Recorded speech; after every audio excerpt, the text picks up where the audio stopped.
Mm, check one, two. Yes. Hey, hey. That's how you check one, two. Check. Hey. Yes. Check one, two. Yes. Check one, two. Hey. One, two. Yes. Hey. Check. Yes. Check one, two. Tell me if you want more auxiliary. Check one, two. Hey. Yes. Go up. Higher. Check one. Hey.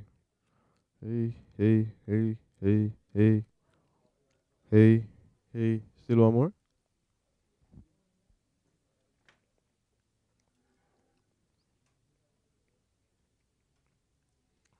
Auxiliary book. Still one more. Ready upon line in. Line in. Auxiliary book, you know. Yeah, you can go mark, so that's what you might have to do. It's unclean.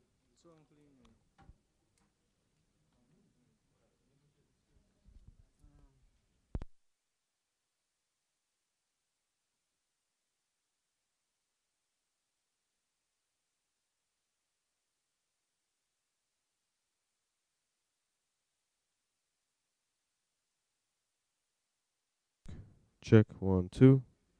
Check one, two. Check one, two. Check. Yes. Hey. Hey. One, two. Check. Hey. Yes. Check. Hmm. You don't need no more auxiliary then. You need to go louder.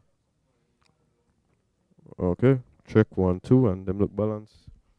So this is mic number two. This is mic number one. This is mic number two. This is mic number one. Check. Hey. Check. Hey.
Audio check 246. Yes, 1 2.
Check, check, check.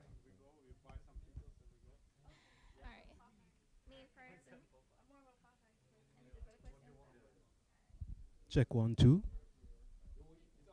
Sound? Oh, great, great, great, great, great, great.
So just waiting for a few more persons.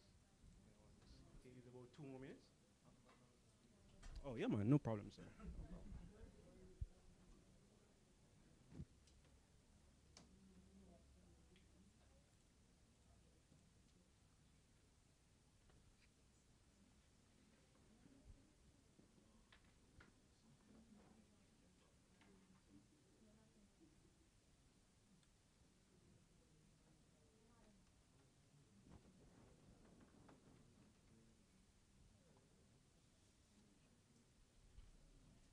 You want to come, Papa? Next week or your weekend?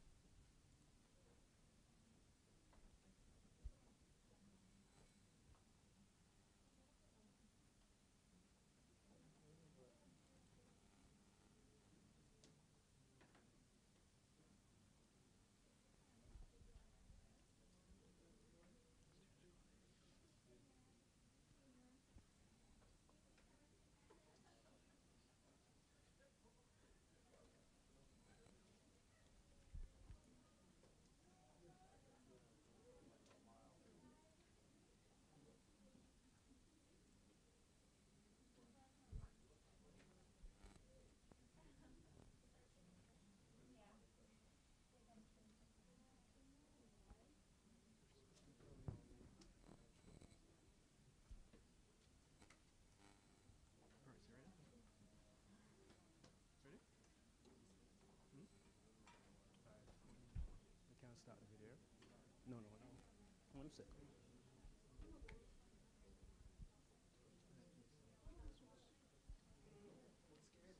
Ready?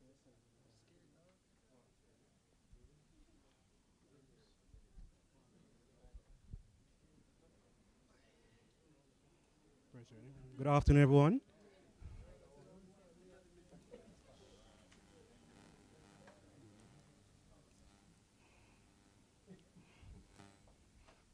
All right, good afternoon, everyone. Welcome to Sprint Review 7.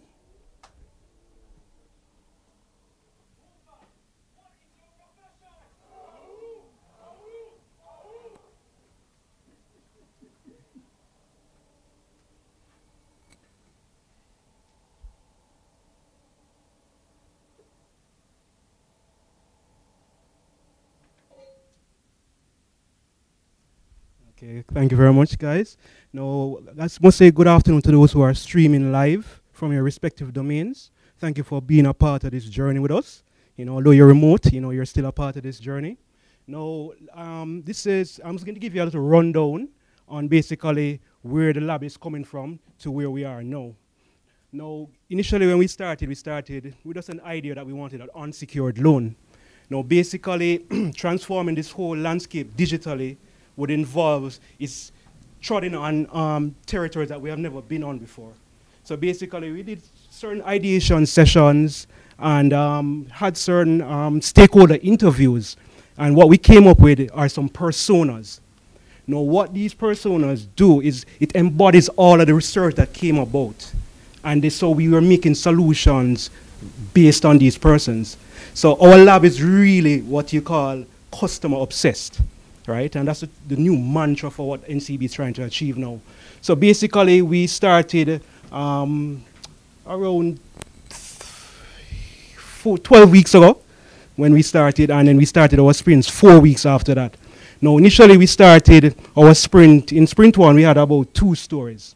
Now, we gradually tried to increase it to see how best we could optimize the team. At some point, the team is going to reach their plateau, but we want to see what is there that can challenge the team. Because it's a very efficient team, and we have to put something in production very fast. That's the real purpose of this Agile. Now, in sprint 1, we did 2 stories, and we committed all 2. Sprint 2, we had 3, but for external purpose, causes, we only were able to deliver 2. Now, if you see how our graph has been going up, our bar chart, or whatever you call it, we now are at 8 stories. So we can confidently say that between 7 and 8 stories is the optimal of what this team can produce, right? Now, in trying to put our team members in the spotlight, we try to give them, highlight them, let them speak to the members, and basically just hear their enthusiasm about our product. So today I would like Jason going to just come and speak to you about our merge conflicts. Now, basically, we try to be as efficient as possible. Merge conflict is one of those things that will adversely impact efficiency. So Jason's going to give you a little rundown. I would advise you to maybe take some notes. You may be a 1 prize at the end, but I just have to take some notes. And so Jason, can you kindly welcome Jason for me, please? All right, good afternoon. So merging, all our code is stored in one repository. And then we work separately to deliver multiple features. So that's how, in the first 2 sprints, we were delivering like 2-3 stories, but that's because we're all working on one computer. So we're all working on one piece of code at a time. From the third sprint onwards, we decided to split up, work in pairs, sometimes alone, and then had others review that code. Because of that now, we all had to branch off, work on code separately, and then we had to merge it back together into one repository, which is what we pushed to then the development environments, stable environments, and eventually production environments, which Tashai spoke about last week. Now, merging. Merging is the act of combining 2 branches of code. So I work on my feature, it's complete, I merge it with the complete code base. So now that feature is now available for everyone. A merge conflict occurs sometimes when you're merging from my branch to the development branch, where I may have edited a line of code that already existed rather than adding a new line. Think of it as if, let's say, a child's mother gave him an instruction, but then his father gave him a different instruction that conflicted with the previous one. Now, he doesn't really know which one to do. He can't make the decision, like, okay, I'm going to disregard this one and do this one, because then the mother might beat him. So what he has to do now is both branches have to come together, and then the developer, in this case, we'll say the developer is the 2 parents, collectively. They have to say, okay, go with this one, go with that one, or take them both. So now to mitigate merge conflicts, what we're trying to do is to merge more frequently. By merging more frequently, we have less changes. And with less changes, there's less chances for conflicts. So, sorry. So yes, I hope y'all took your notes because we're gonna question you about this later. So, we're gonna go into the demo now. All right. So I'm going to. No, we're going to go into another thing and then before you read it. Oh, I'm sorry. We're going to go into the insights. So I'm gonna hand back. Yeah, man. Well, thank you very much, Jace. Well said. You know, a real scholar in the making here. Can just applaud this young man. All right. So as we move on, in each sprint, and our sprints are weekly sprints, and each sprint we have a goal. We set out some goals, and then at the end of the sprints now we know if we have met those goals. So the goals set out were mostly on the premise of designs. So basically, we have put in most of the functionalities and the UI pages already. So it's really updating them. And each day and each feedback, we get each review. Sorry, we get feedback, and so we may update the design. Somebody may not like that button where it is positioned. They may not like the background color. So we do take the feedback and make the changes accordingly. All right. So what we had for this sprint goal was to update the terms and conditions. Now, it's a very important piece of document because this is the contract between yourself and the client, basically. This is what they are signing towards. This could cause, if not read and understood properly, some form of litigation. So we're trying to kind of move away from that. So basically, the second thing was the offer page. In updating that, the look and feel of it wasn't what we wanted it to be, so we kind of updated that in this sprint. Now, the summary page, we updated that also, and the content of the FAQs. Now, the other task that the team undertook over the last week was to implement unique offer code checks. And the unique offer code is what we're going to use to identify the clients that have been pre-approved. So what you'll do, the unique offer code will be tied to the client, which is tied to their TRN. So through any means they can be identified. But collectively, that's the only way they're going to pass through our system. Add a confirmation email to flow. So once you've finished a process with such a great bank like NCB, as the customer, you're expecting an email. Thank you, thank you, Tashai, for, considering us. Because the competition out there is so great, we have to show this appreciation.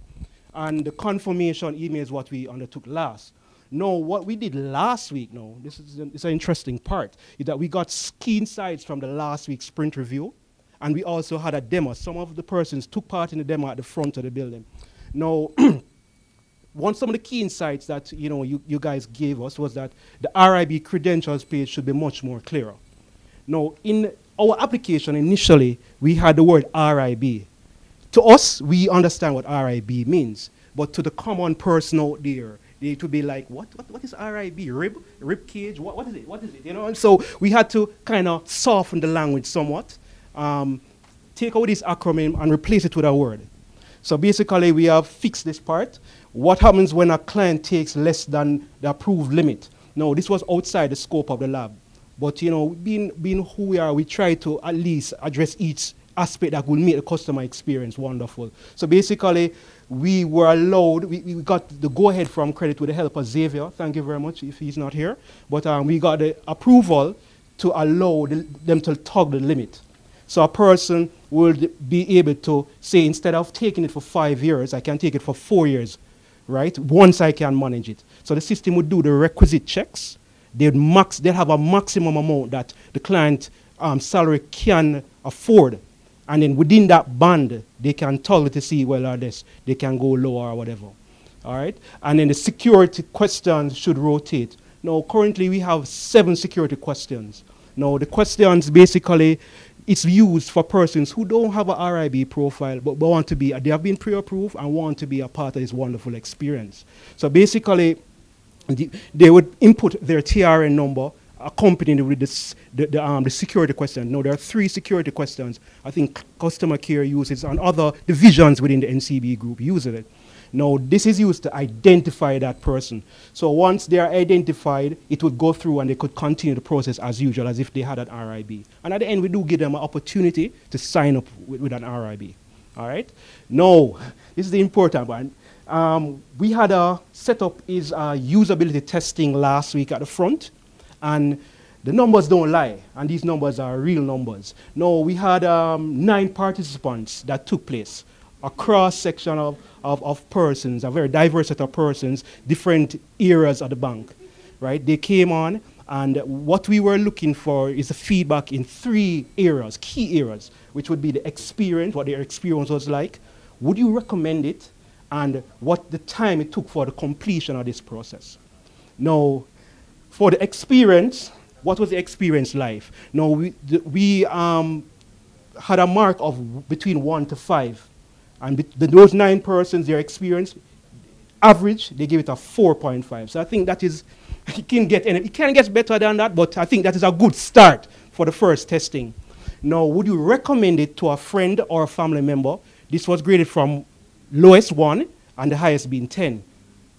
You guys gave us a 9.5 for that, right? So, and then the time for completion, which we didn't have a metric, but in our mind we said we'd keep it to about 4 to 5 minutes. We actually did it in 3.8 minutes, and it's an average of between 9 persons.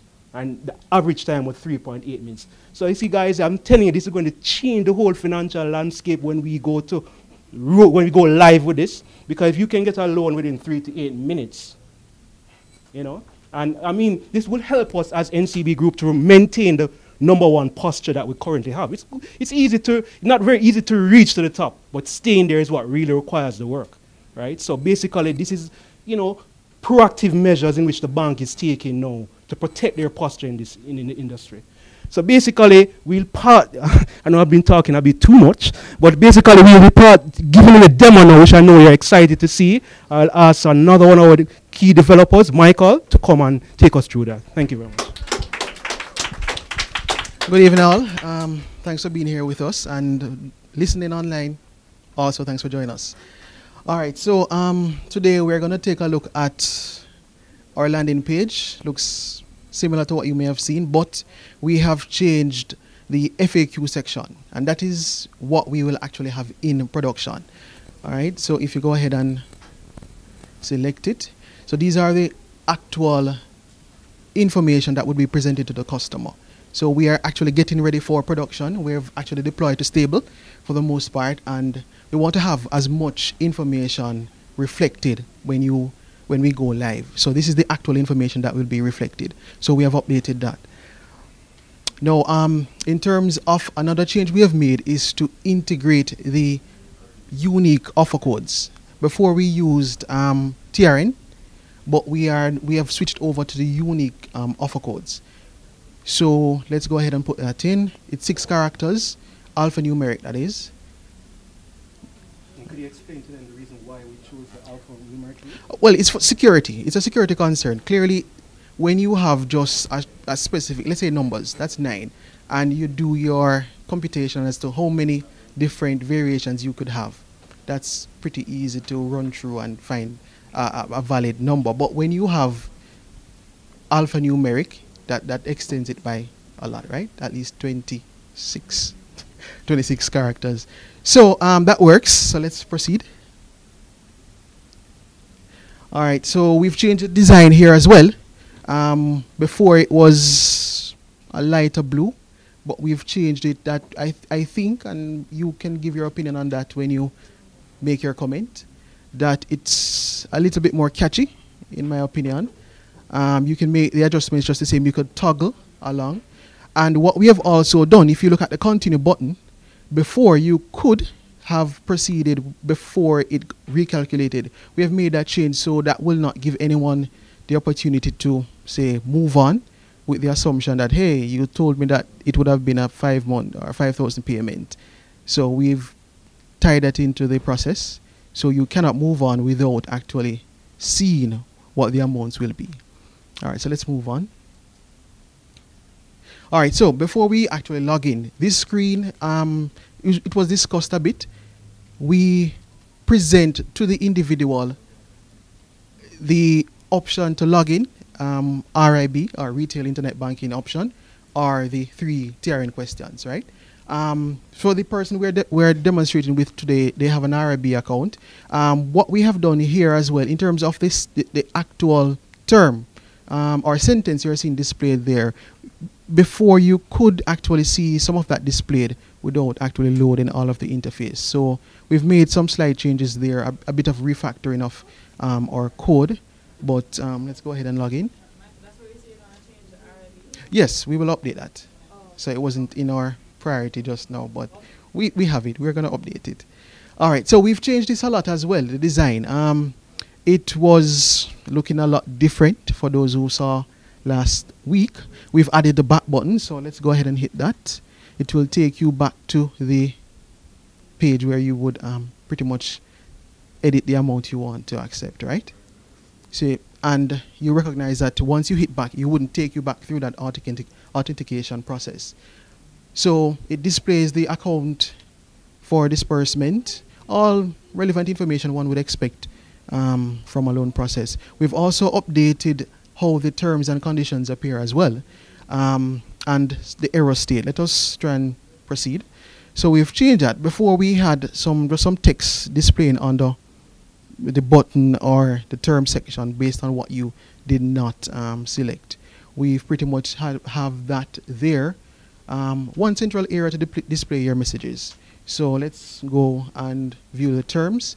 Now this is also what will, well, the information, let's say the information there will, for the most part, I understand, be in production. So maybe there's maybe a one or two wording or something that may need to change, but for the most part, this is what will be on production. All right. Important part that you can, not to break in, but we had eliminated the creditor life insurance, and currently for unsecured loans they have to be insured. So basically we included their clause. Initially it is a newer clause than the one that was in the previous terms and conditions, because it now includes a provision for critical illness and involuntary loss of income. So we had to take that as another means of consideration that could cause the client not to be able to service their obligation. Thank you.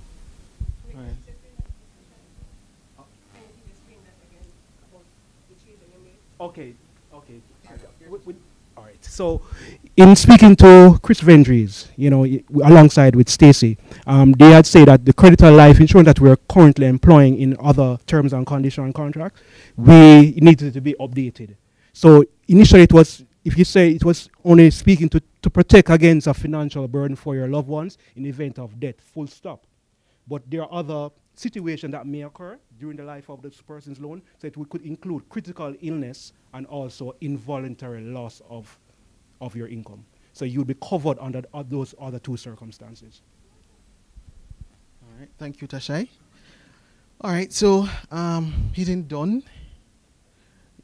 Again, if you look, you'll recognize that the error, even though it's not removed, it indicates what you should proceed and get done. So there you have gone ahead, check that box. You can go ahead now and accept the loan.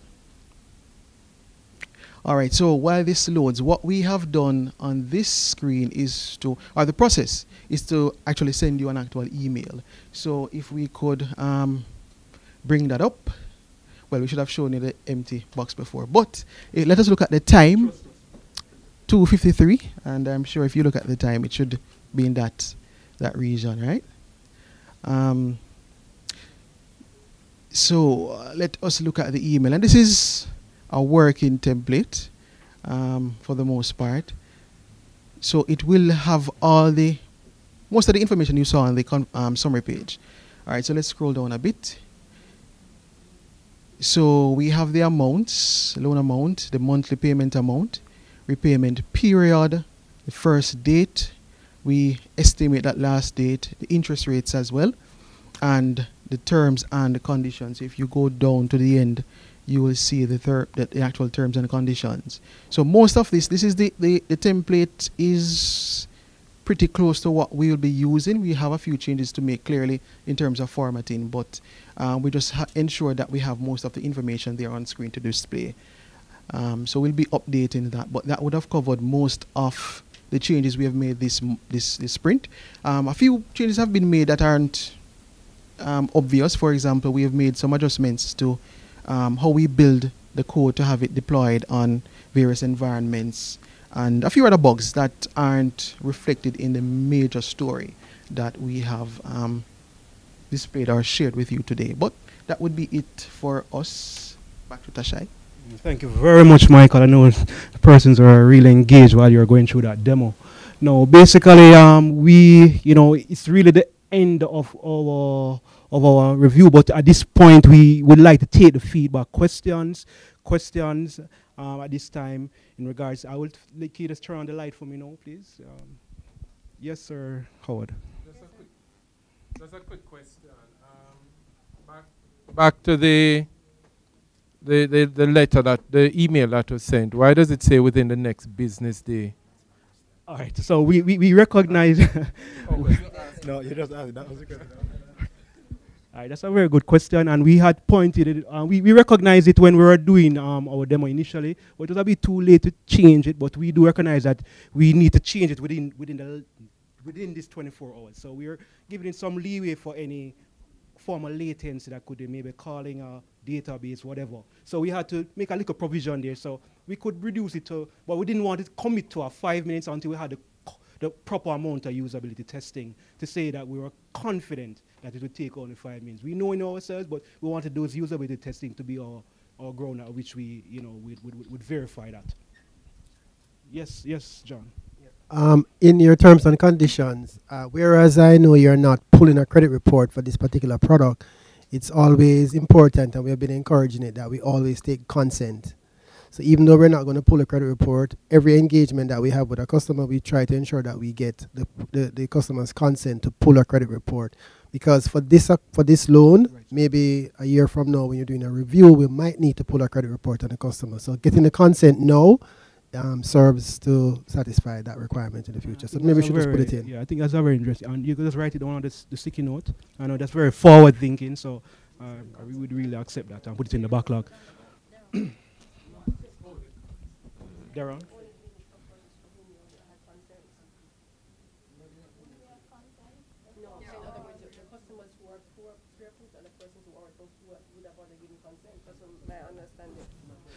Okay, can maybe address that. And maybe I can address that. Under the listed section, Right. it does state consent for the credit report. Okay. Yes, I'm saying that under the listed section at the bottom before miscellaneous, it does state that they're giving consent to pull the credit report.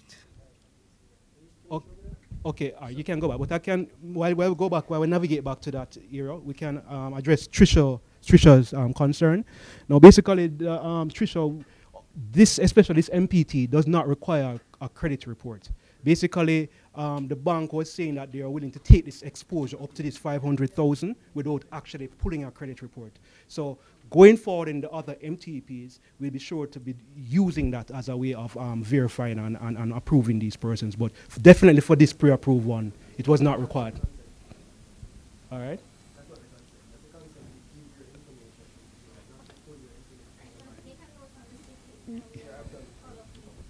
Yeah, man. So, Darren, I will take your question. Yes. Good afternoon, everyone. Oh. Yes, you mentioned that customers are able to toggle and select the amount of funds that they want to take on for a loan. What if I can receive a maximum of 500,000, and in this instance I decided to take 400,000, and in the next 5 minutes I decide that I want the additional 100,000. How do I approach that? Well, that was a question that that was posed just in a different way, but it was posed last week. I'm glad that you're thinking in that same line. Now, basically, what we're going to be doing basically is because how the system is set up now is that once you have used that unique offer code, it actually eliminates it out of the table. So we are going to maybe have to update the API to actually know that until the amount has been exhausted, that we have been approved for your sanction limit. Once that has not been exhausted, that unique offer code can be used to redeem the balance. Okay, thank you. Any more concerns, any more questions? Yes, Kevin, our loyal fan. All right, just a observation. In terms of your terms and conditions, At the end of it, I realized it says done. And then after you selected a box that says, I have read the terms and conditions, but nowhere I see where the customer would say, I accept the terms and conditions. That's a suggestion to change the word done to accept for the customer after the terms and conditions. Yeah, and I really appreciate it because I think that one word may have legal implications if we don't. So I'll be sure to speak it over with Trisha. Right, so Trisha, she's in the right person is in the place. There's two folds to it, but when I saw it, I wrote that feedback down initially, but Right. it requires you to open it, and then after you've opened it, it requires you to accept it. So the prompt change after you've opened it. Okay. That's from what I saw. Would that address your concern, Kevin? Right. So, so the first time it says, please read the terms and conditions, and after you've clicked and read it, the pop-up message change to say, please accept. No, it says by clicking on the box, no. By clicking on the box and the accept and submit button, I confirm that I understand and agree to the form by the terms. So you have to click the box and press the button. No, he's talking about the error message. So when you don't click it, it says accept. It says please tick the checkbox below. So there are two checkpoints.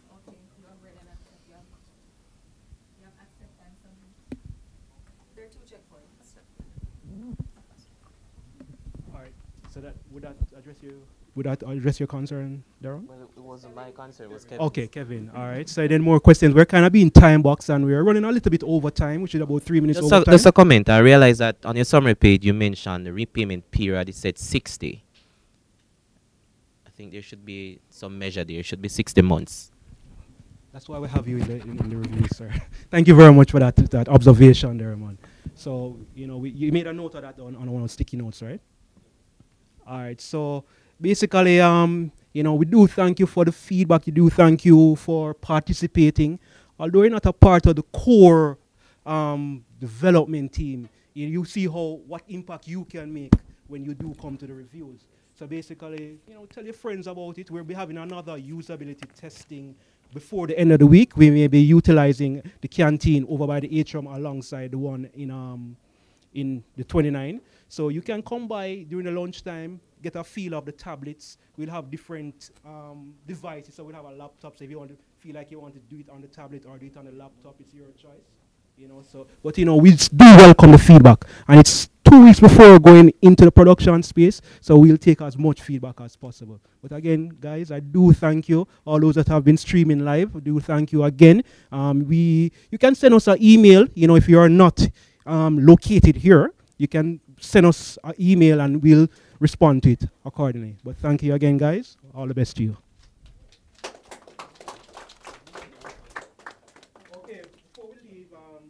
Wolfpack, what is your profession? A wolf!